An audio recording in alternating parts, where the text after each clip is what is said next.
இப்போ வர்ற படங்கள்லாம் நீங்கள் பார்த்துக்கிட்டு இருக்கீங்க, புது படங்கள்லாம் பார்க்குறீங்களா? ஆமாண்ணே. புது படம் நான் அதிகமாக பார்க்கறது இல்லைண்ணே. சமீபமாக 2 சமீபமா வருஷத்துக்குள்ள வந்த படங்கள்லாம் ஆமா. நிறைய படம் சமீபமா பார்த்துருப்பீங்களா? ஒரு சில படங்கள் பார்த்துருக்கேன். ம். இப்போ ஒரு சில வருடங்களாகவே வந்து இளையராஜாவோட பாட்டை வந்து இதில் போடுற சினிமாவில் பயன்படுத்துறது அதிகமாகிட்டது, ஒரு ஆமா, ஆமா. வணிக நோக்கத்துக்கு அதிகமாகிட்டு வருது. கண்டிப்பா, ஆனால் அவரை மியூசிக் பண்ண யாரும் கூப்பிட மாட்றாங்க. கூற முடியாது. இவங்க சினிமாக்காரங்களோட இதை பார்த்தீங்களா என்ன ஒரு கண்டிப்பா, கண்டிப்பா. அவர் வந்து அவுட் ஆஃப் டேட் அப்படிங்கிற, அதாவது அவர் வந்து மியூசிக் வந்து அவர் மியூசிக் பழைய மியூசிக்ங்கிற மாதிரி ஒதுக்கி வைக்கிறாங்க. நான் பார்த்த வகையில் அப்படித்தான். பட் அதாவது இளையராஜோட மியூசிக் வந்து அவர் வந்து லேட்டஸ்ட் மியூசிக் டேரக்டர் இல்லை அப்படிங்கிற அடிப்படையில் யாரும் கூப்பிட்றாங்க. படம் வியாபாரம் ஆனா ஆகாது. அவர் போய் பண்ணிட்டு தானே இருக்காரு. நிறைய படம் வருது. அவர் பண்றாரு. அவர்கிட்ட போறவங்களும் இருக்காங்க. நான் சொல்றது முக்கியமான நடிகர்கள் முக்கியமான என்ன நடிகர்கள். செய்றாங்கன்னா வந்து பெரிய பெரிய முன்னணி நடிகர்களா இருக்கட்டும். இளையராஜாவோட இப்போ விஜய்க்குலாம் காதலுக்கு மரியாதை இளையராஜா பாட்டு போட்டு ஹிட் பண்ணி கொடுத்தாரு. இளையராஜா காதலுக்கு மரியாதை பாட்டை போட்டு ஹிட் பண்ணி கொடுத்தாரு. எத்தனையோ படங்களுக்கு வந்து இளையராஜா மியூசிக் போட்டிருக்காரு. ஆனால் அவர் வந்து முன்னணி இசையமைப்பாளராக இருந்தாலும் வணிக நோக்கத்துக்காக வந்து அவர்கிட்ட பெரும்பாலும் போகாமல் இந்த அனிருத் இந்த மாதிரி ஆளுகளை வந்து பண்ணுறாங்க. ஆனால் அவர் பாட்டை மட்டும் படத்தில் பயன்படுத்திக்கிறாங்க. பயன்படுத்திக்கிறாங்க. நிறையா சமீபமாக வந்து ஒரு ஒரு 10-15 வருஷமாகவே அது இதில் இருக்குது, ட்ரெண்டிங்கில் இருக்குது. ஆனால் இப்போ சமீபமாக 2 வருஷத்தில் ரொம்ப அதிகமாக இருக்குது. 2-3 வருஷத்தில் எல்லா படத்துலையும் கொஞ்சம் அதிகமாக இருக்குது. உதாரணமாக இந்த ஆரண்ய காண்டம்னு 10 வருஷத்துக்கு 15 வருஷத்துக்கு முன்னாடி ஒரு படம் வந்துச்சு. அதில் வந்து இந்த வா வா பக்கம் வா அந்த பாட்டை வந்து ஜாக்கி சாரை பாடிட்டு மேலே ஆடிட்டே போவார். வா வா பக்கம் வா அந்த பாட்டை வந்து தங்கமான படத்தில் வந்து டான்ஸ் ஆடிட்டு அந்த அந்த மாதிரி விஷயங்கள் வந்து அதில் இருந்துச்சு. அதுலேருந்தே நான் பார்த்துட்டு வரேன் நிறையா படங்கள் அது நடக்குது. இப்போ 2 நாளைக்கு முன்னாடி அந்த கூலி படத்தில் அந்த பாட்டை ரஜினிகாந்துக்காக ஸ்பெஷலாக போட்டிருக்காங்க. அந்த பாட்டை பெர்மிஷன் கேட்டு வாங்கி போட்டிருக்காங்கன்னு நினைக்கிறேன். அந்த பாடலுக்கு ரஜினி வந்து லைட்டாக வர்றாரு. இந்த லோகேஷ் கனகராஜ் படத்தில் எல்லாமே பழைய பாடல்கள் உள்ள வைக்கக்கூடிய ஒரு இது வந்துக்கிட்டு இருக்கு. எல்லா படத்துலையும் வந்து ஆசை அதிகம் வச்சு இந்த பாட்டை கைதி படத்தில் பயன்படுத்துகிறார். ஆசை அதிகம் வச்சு இந்த பாட்டை வந்து கைதி படத்தில் பயன்படுத்தியிருப்பாரு. இந்த மாதிரி இளையராஜாவோட பாடல்கள்லாம் வந்து நிறைய பாடல்கள் வந்து உலவிக்கிட்டு வருது. இது நான் என்ன சொல்கிறேன்னா வந்து இது எல்லாருக்கும் தெரிஞ்ச பாட்டு, நல்ல பாட்டு. இப்போ வாவா பக்கமா பாட்டு உங்களுக்கும் தெரியும், எனக்கும் தெரியும். மாரியம்மா மாரியம்மா பாட்டு உங்களுக்கும் தெரியும், எனக்கும் தெரியும். ஆசை அதிகம் வச்சு அந்த பாட்டு வந்து எல்லாருக்கும் தெரியும். எல்லாருக்கும் ஒரு இளையராஜா பாட்டை விரும்பி கேட்குறாங்க.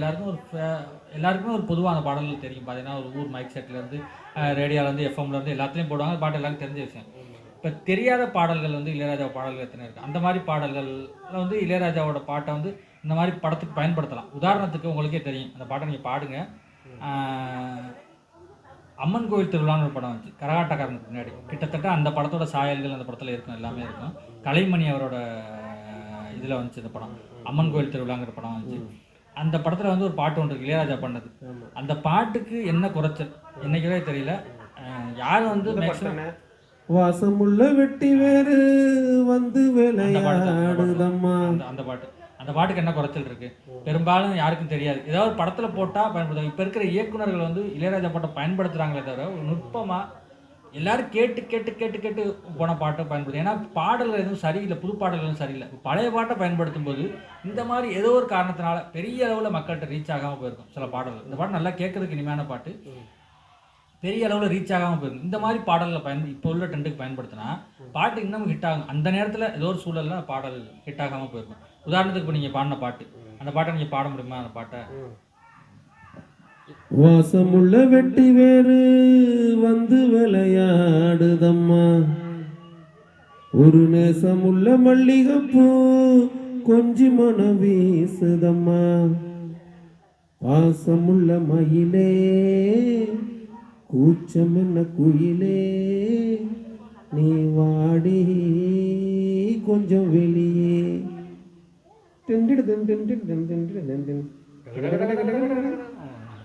மாஞ்சோள கிளி இருக்கு, மாஞ்சோள கிளி இருக்கு,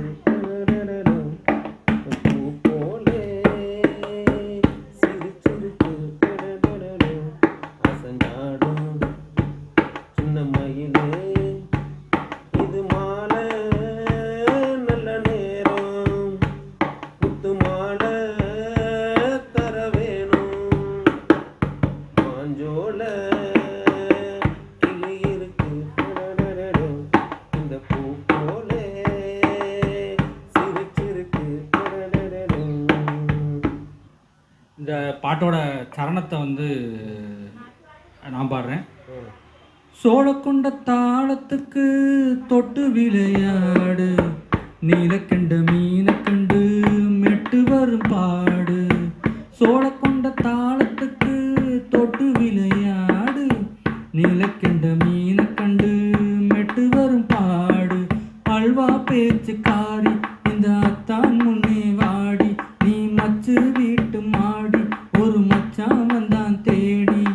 உன்னாலே இன்னாலே பொன்னாலே ஹோய் மாஞ்சோல கிளி இருக்கு சிறு பூ போலே சிரிச்சிருக்கு அசஞ்சாடும் சின்னஞ்சிறு மயிலே. இது மாலை நல்ல நேரம், முத்து மாலை தர வேணும். இந்த பாட்டுக்கு வந்து இசைஞானி வந்து பாடலோட இசை வந்து ரொம்ப ரொம்ப அருமையாக இருக்கும். இந்த பாட்டோட இசை வந்து இந்த நான் சும்மா பாடும்போது கூட இதாக தெரியும், பாடலுக்கு பின்னாடி இந்த இசை வரும்போது ரொம்ப நல்லா இருக்கும் இந்த பாட்டோட இசை. ஏன்னா இது நிறையா காப்பிரைட்ஸ் இஷ்யூனால வந்து இசை பயன்படுத்தாமல் சும்மா பாடியிருக்கோம்.